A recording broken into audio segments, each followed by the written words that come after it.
Usted nos dice cuando quiere que empecemos, doctor. Ya, Ok, ya voy a ya, compartir. ya, ya. Órale.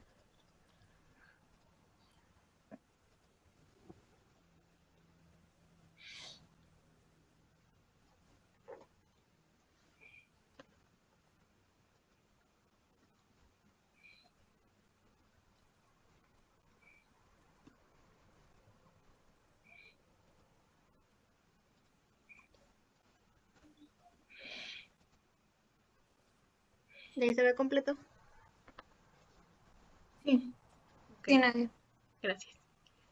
Bueno, buenas tardes, compañeros y doctor. El día de hoy vamos a hablar de lo que es difusión. Em, y el equipo pues, está conformado por Horacio Fernández Saucedo y su servidora Nayade Yanira Martínez Juárez.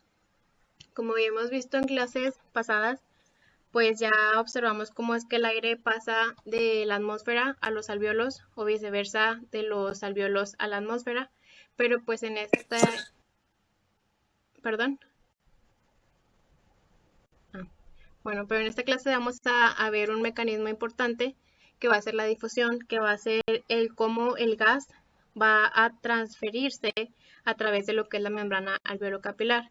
Entonces, ya que vemos que tenemos que hablar de la difusión, pues repasando, vamos a hablar de la ley de Fick, la cual nos dice que el índice de transferencia de un gas a través de lo que es una lámina de tejido va a ser proporcional a la superficie tisular y a lo que es la diferencia de la presión parcial del gas entre los dos lados e inversamente proporcional al grosor, que como pues también hemos visto, la superficie va a medir, la superficie de la membrana alveolo-capilar va a medir de 50 metros cuadrados a 100 metros cuadrados aproximadamente y el grosor va a ser de 0,3 micrómetros.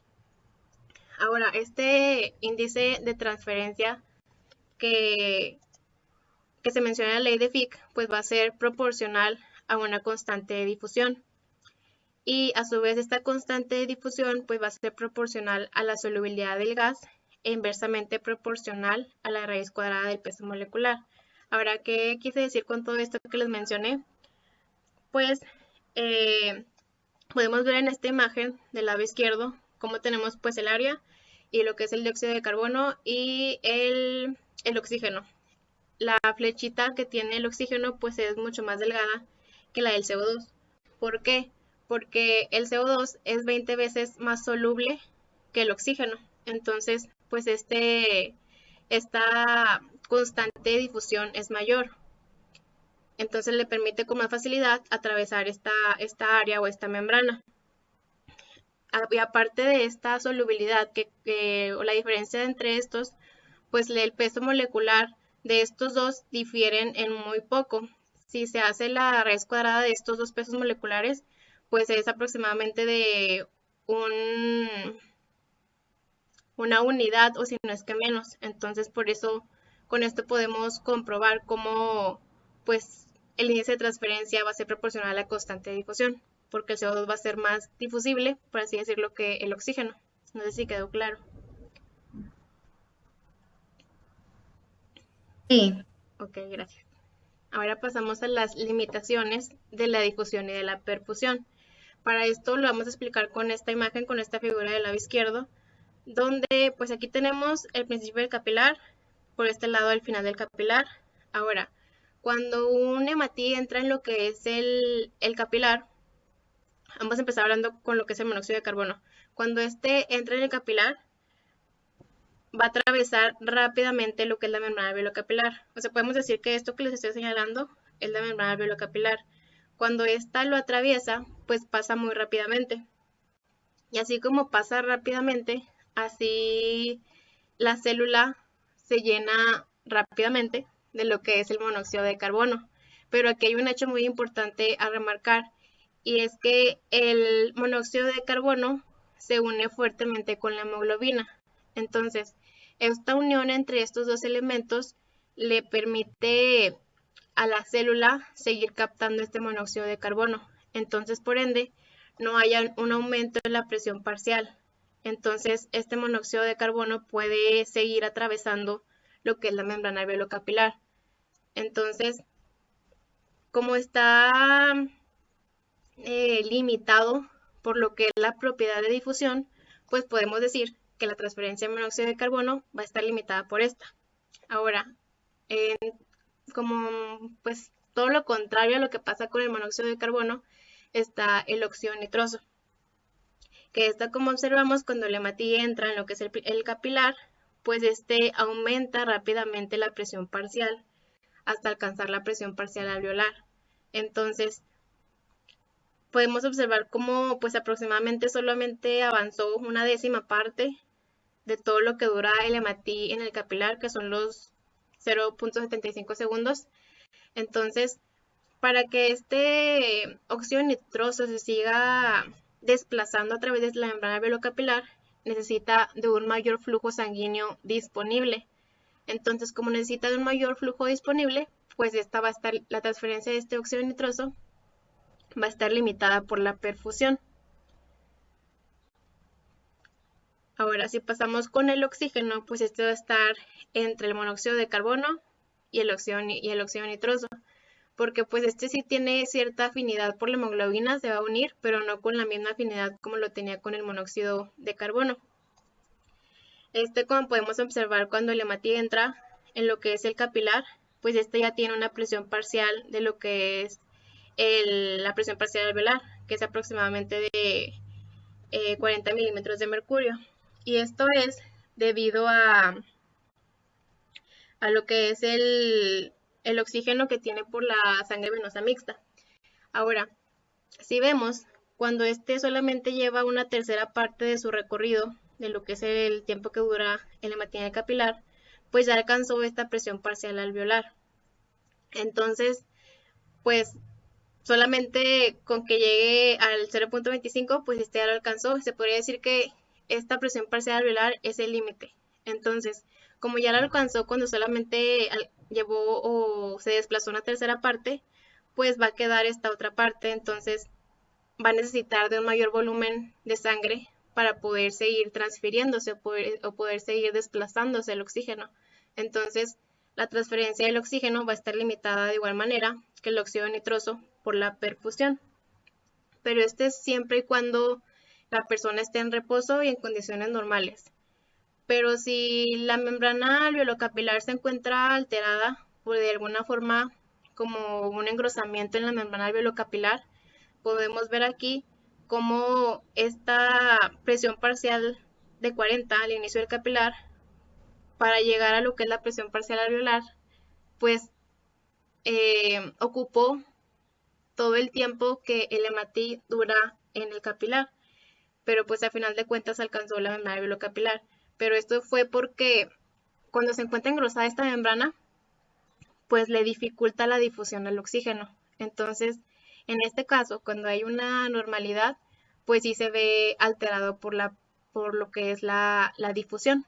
Pero si no está alterada, pues solamente va a estar limitado a la transferencia del oxígeno, por lo que la perfusión. Entonces, el hecho de que un gas esté o no limitado por la difusión, pues va a depender de la solubilidad de la membrana alveolocapilar en comparación con la solubilidad en la sangre. Si no le entienden a algo, dije algo muy, pues, reborujado, pues me dicen.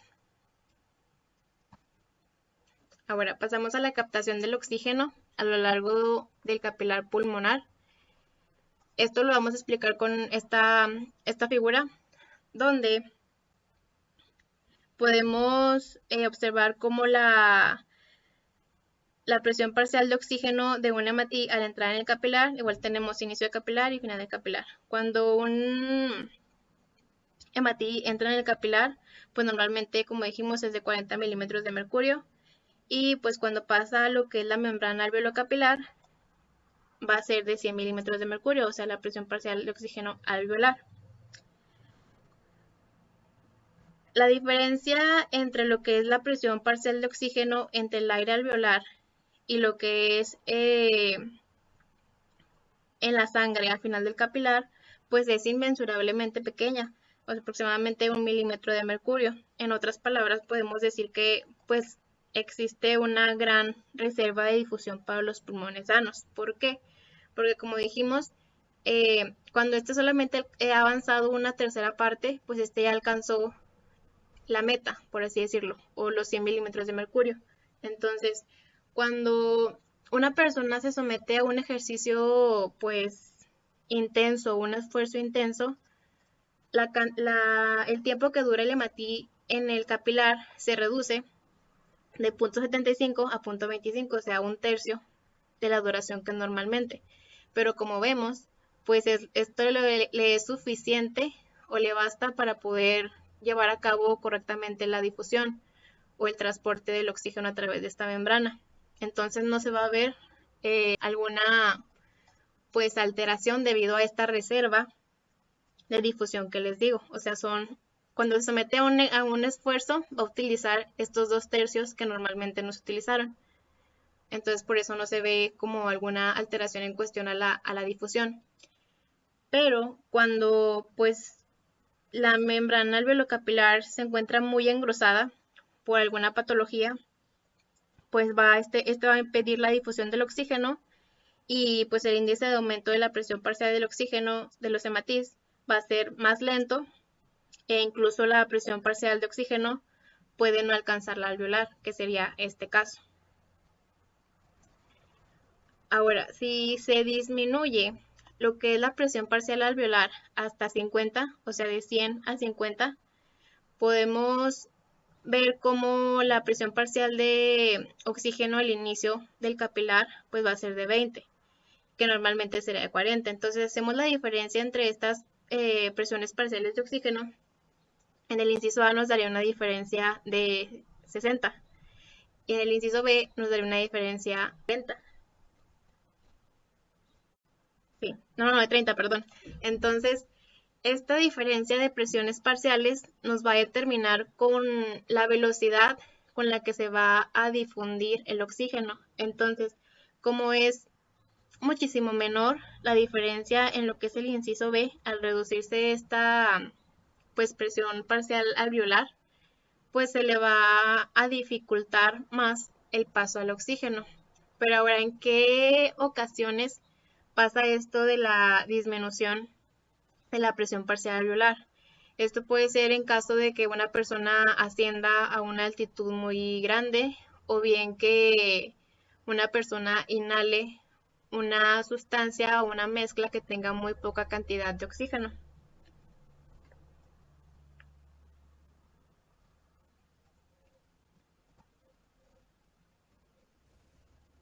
Buenas tardes.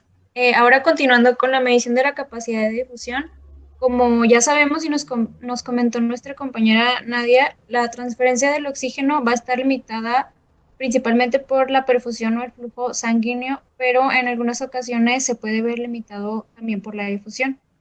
Al contrario, el monóxido de carbono pues, está completamente limitado por la difusión. Entonces, si estamos hablando de medir la capacidad de difusión del pulmón, el monóxido de carbono sería como que el gas ideal o el gas indicado para utilizar o el que vamos a utilizar para medir esta propiedad.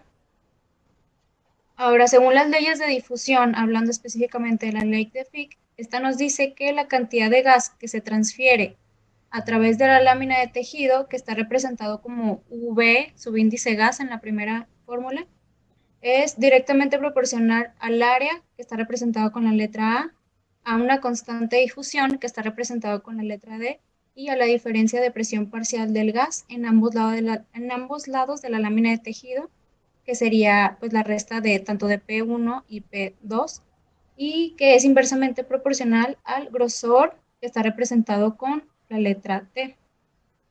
Ahora, a nosotros no se nos es posible medir tanto el área o el grosor de la membrana alveolocapilar. ¿Por qué? Porque esta es una estructura muy compleja.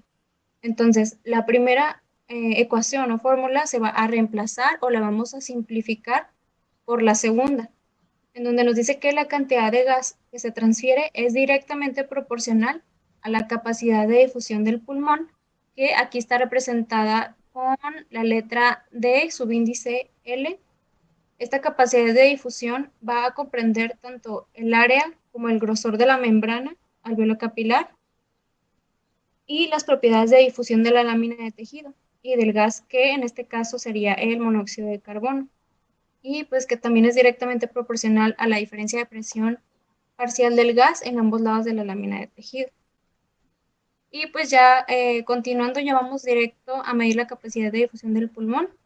Y la fórmula 2 la vamos a modificar dejando a la ecuación 3, en donde básicamente si vemos que la capacidad de difusión, que es de L, está multiplicando a la diferencia de presiones en la segunda ecuación, ahora la vamos a pasar al otro lado y el volumen de monóxido de carbono o el volumen de gas transferido va a pasar dividiendo.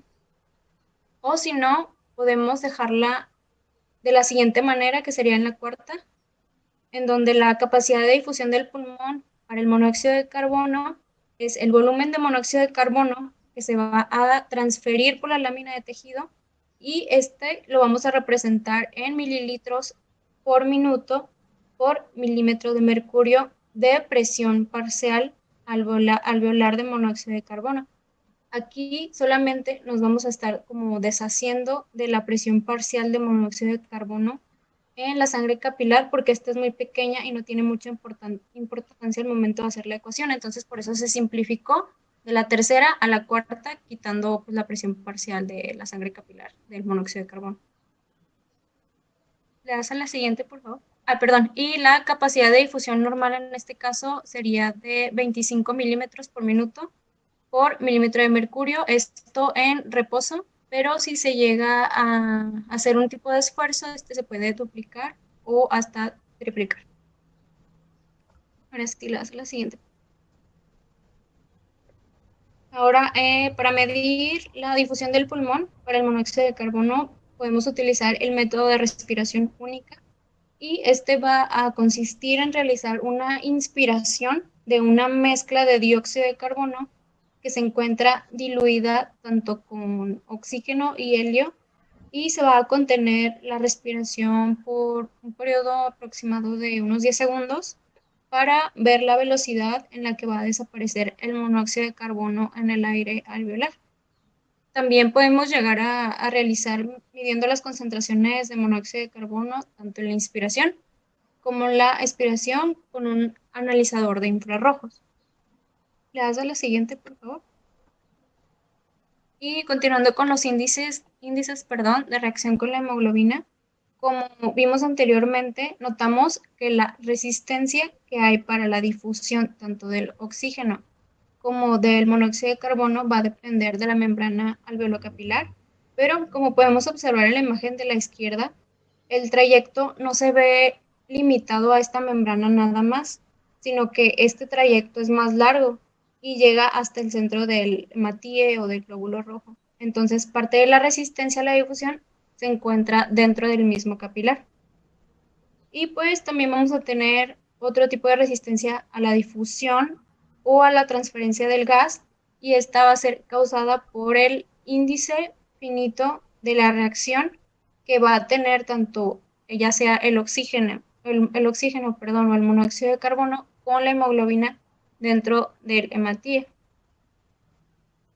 Ahora, cuando añadimos oxígeno o también puede ser monóxido de carbono, este se combina con la hemoglobina muy rápidamente, en aproximadamente unos 0,2 segundos. Entonces, esta combinación y oxigenación se produce de una manera muy rápida que va a retrasar la carga de oxígeno por el hematíe, y por eso la captación se puede dividir en dos fases o en dos etapas. La primera sería la difusión del oxígeno a través de la membrana alveolocapilar, que ahora pues va a incluir además tanto al plasma y al interior del hematíe. Y la segunda sería la reacción del oxígeno con la hemoglobina.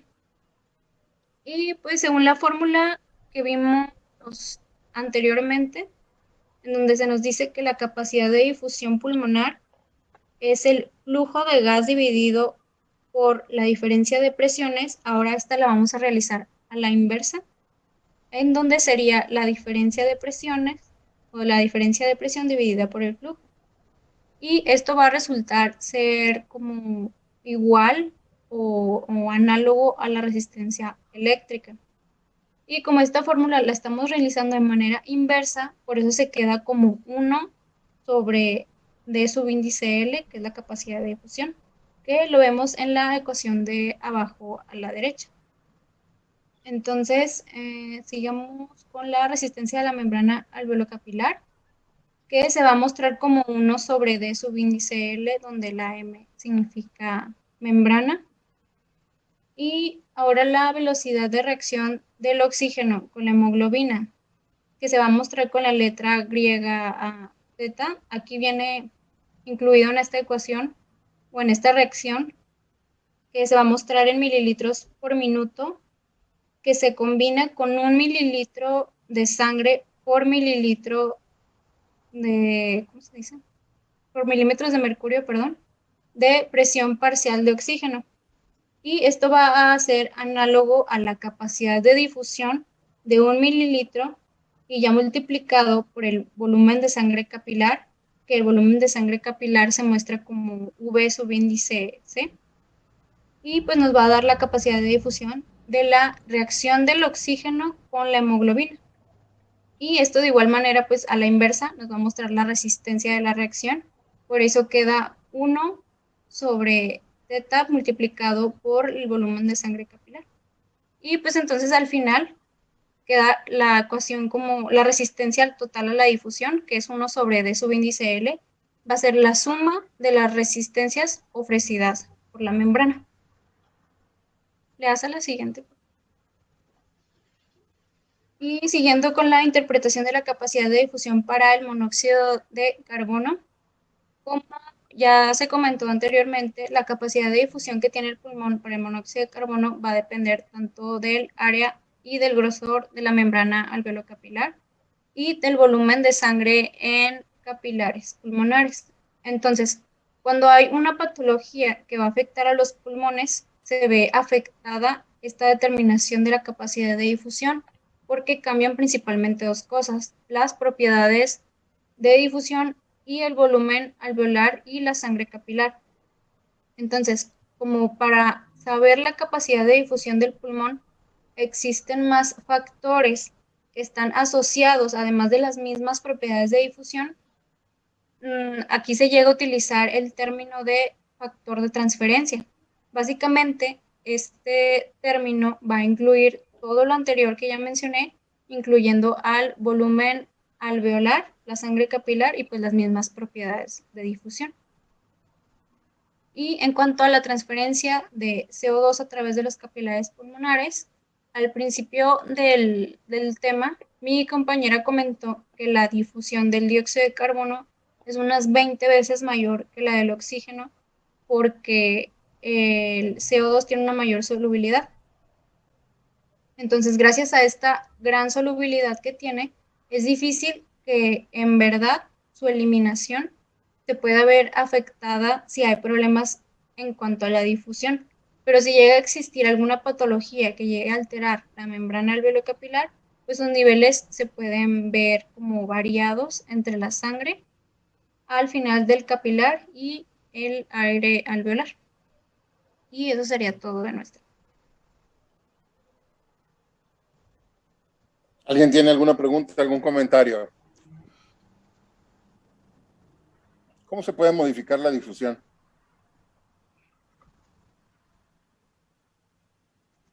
Pues por alguna alteración en la membrana alveolocapilar, Ok. como un ¿Cómo qué tipo? engrosamiento, ¿Con qué? como un engrosamiento de la misma. Exactamente. ¿Y en qué patologías te pueden dar un engrosamiento? La fibrosis, Sí. la misma neumonía el infiltrado inflamatorio compromete esa difusión, engrosa la membrana, la interfase entre el aire y la sangre. Y entonces reduce la capacidad de difusión o la hace más lenta. ¿Cuál sería la manifestación clínica de un enfermo que tiene un trastorno de la difusión? La disnea. Exactamente, hija. ¿Y cuál sería la traducción gasométrica? Aguas con esa pregunta que tiene cola. ¿Cuál sería la traducción en la gasometría arterial? Podría Aumento ser de un- dióxido de carbono. ¿De qué? Venga, sin miedo. ¿Podría ser una acidosis? Mira, no necesariamente llegaría a la acidosis. Empieza por algo, no llegas directamente a una acidosis. O empiezas a retener CO2, hipercarbia, o empiezas a disminuir la oxigenación, hipoxemia. Y ya dependiendo, puedes progresar a una acidosis. Entonces, la traducción gasométrica puede ser hipoxemia o hipercarbia, o sea, aumento del CO2. ¿Cuál es más difusible? ¿Qué esperas que suceda primero? El ¿Hipoxemia? CO2. ¿Hipoxemia o hipercapnia? ¿Qué es lo que piensas tú que pueda suceder más pronto?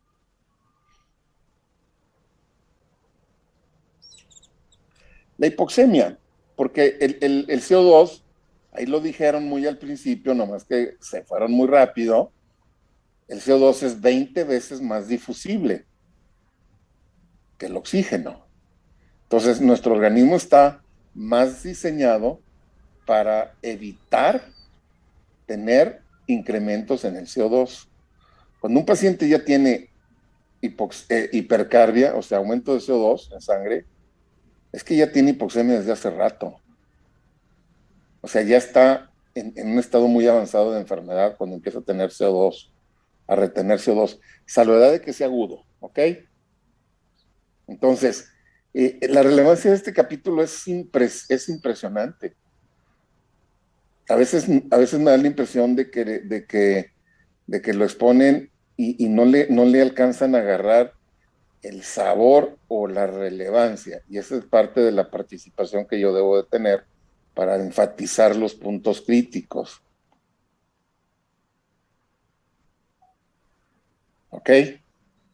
¿Qué otra cosa determina la capacidad de difusión, además de la capacidad del gas para difundir, además del grosor de la membrana? ¿Qué otra cosa contribuye? ¿Qué dice la ley de Fick que vimos desde el primer capítulo? La difusión de un gas es directamente proporcional A su A área, la su superficie. superficie. Exactamente. Entonces, ¿cómo se va a ver comprometida la difusión de un gas? Ahí la fórmula te lo está diciendo, el principio de Fick. Al grosor de la misma, inversamente proporcional al grosor y directamente a la superficie. Entonces, si yo tengo menos superficie, voy a tener menos capacidad de difusión. ¿En qué condición clínica puedo tener menor capacidad, menor superficie? En la fibrosis pulmonar, No, ahí tenemos grosor, corazón.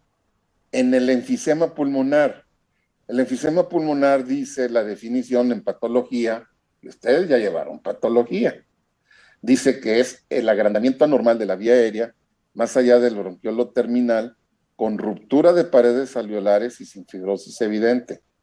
Eso es la definición de los libros de patología le dan al enfisema pulmonar. Es una definición total y absolutamente anatomopatológica. Agrandamiento de la vía aérea más allá del bronquiolo terminal. ¿Eso qué quiere decir? Que es en las áreas en las que la vía aérea tiene intercambio de gases. Eso lo vimos en el primer capítulo, donde hay estructuras alveolares que son las que están diseñadas para intercambiar el gas. Entonces, ruptura de paredes alveolares, con ruptura de paredes alveolares y sin fibrosis. Ahí está directamente impactando en la superficie de intercambio. ¿Ok? ¿Qué otra cosa Sí. puede estar contribuyendo en la capacidad de difusión? La cantidad Piénsenle. de flujo sanguíneo. Sí, corazón, por supuesto que sí. Bájale el gasto cardíaco, aumenta la resistencia de la circulación pulmonar y tu paciente va a tener una alteración de la difusión. ¿Por qué? Porque disminuye el flujo sanguíneo. Entonces, fíjate el impacto que tiene sobre la difusión tantas cosas que suceden en un ratitito. Simple y sencillamente. Tú tienes un paciente y su capacidad de difusión es normal. Su gasometría en reposo es normal. Ponlo a que camine 10 pasos y tómala, cabrón. Entonces, ¿qué está sucediendo ahí? Tienes que ver qué es lo que está pasando, porque a la hora de pedirle un mínimo esfuerzo, se le cae la oxigenación. Tiene incapacidad para desarrollar actividad física. Doctor, es que yo no puedo dar 10 pasos de mi recámara al baño porque me falta el aire, tengo disnea. Ándale. Entonces tiene un trastorno de la difusión. Hace mínimo esfuerzo y le baja la oxemia. Ahí es lo que tienes que ver. ¿Cuál es la parte de esta fórmula que ahí ves pusieron, de esa membrana semipermeable que ahí pusieron, que está alterada, que está afectada, que está contribuyendo al desarrollo de la fisiopatología de la disnea de ese paciente? ¿Ok? Yo los invito a que revisen otra vez ese capítulo, ¿sí? Que se planteen dudas, preguntas, cuestionamientos, y empezamos el día de mañana la clase con preguntas y cuestionamientos al respecto de lo que vimos hoy de difusión. Si no hay preguntas o cuestionamientos, nos seguimos con el siguiente tema, que sería...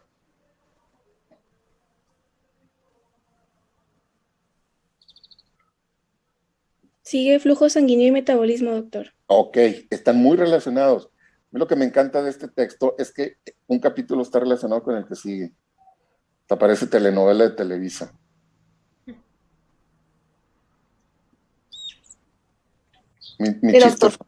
Mi chiste fue muy malo, de perdido ríanse por cortesía, no sean mendigos. Bien, ¿preguntas? No, No, doctor. Ninguna. Hasta ahorita no, doctor. no, todo bien. Bueno, está Doctor. bueno. Mande. Entonces, ¿la anemia podría entrar como Por una... supuesto que la anemia. Y la anemia no solamente por deficiencia de hierro. En flujo sanguíneo y metabolismo vas a darte cuenta de un chorro de hemoglobinopatías que afectan, por ejemplo, la anemia de células drepanocíticas. Esa es una de las anemias. Anemia de células falciformes. La anemia por deficiencia de hierro, por supuesto. Yo siempre que veía programas de televisión donde salían doctores y bomberos y ambulancias, me llamaba mucho la atención que a todos los pacientes, independientemente del motivo de su urgencia, les ponen oxígeno. A todos. Un balazo, tómale oxígeno. Oye, lo atropellaron, ponle oxígeno. Y es eso. Las pérdidas hemáticas, ¿sí?, disminuyen el transporte de oxígeno. Entonces, el poquito transporte o mucho transporte, el transporte de oxígeno a través de los glóbulos rojos y por lo tanto hemoglobina, que esté disponible, enriquécelo con oxígeno. ¿Por qué? Porque tu paciente está en una situación crítica, la que sea, y lo que va a requerir es una muy buena aporte de oxígeno y de nutrientes. Glucosa. Depende nuestra vida de oxígeno, agua y glucosa. Chéquenlo. De eso dependemos. Oxígeno, agua y glucosa. Lo demás es ganancia. ¿Ok? Sí, doctor. Y doctor,